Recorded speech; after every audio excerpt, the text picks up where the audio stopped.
Prayer is a funny thing. Sometimes we turn to prayer as a last resort, but what if instead it was our first option? What if instead we took more and more to God in prayer, the big stuff and the small stuff? Hi, I'm Bernie Diamond and welcome again to Fresh. Have you ever heard someone take what was pretty obviously a coincidence and say, God did that, God came through for me? Meanwhile, you're thinking, hang on a minute, it was just a coincidence.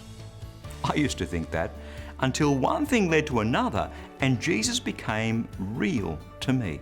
And even though I'm one of those rational, logical people who plans things out and makes them happen, I'd find myself praying.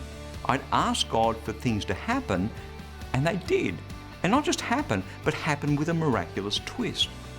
Like the time I was out of money many years ago and we had a car boot sale at the church that weekend.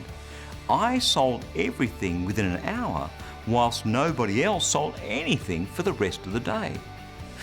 Okay, one coincidence is just a coincidence, but a string of them, when they link directly to something that you'd prayed about, that's a lot harder to explain away. John chapter 5 verse 14.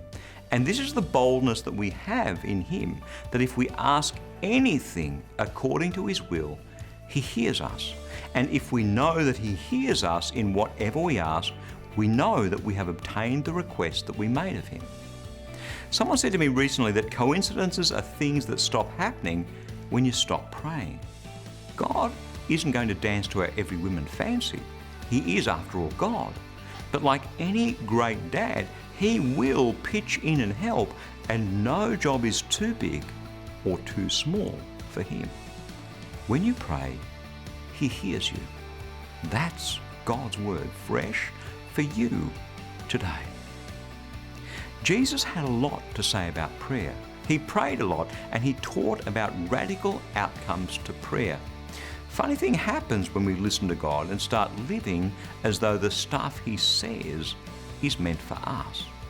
So if you'd like to go a bit deeper, then let me encourage you to stop by at christianityworks.com, and right there on the homepage you'll see This Week on TV.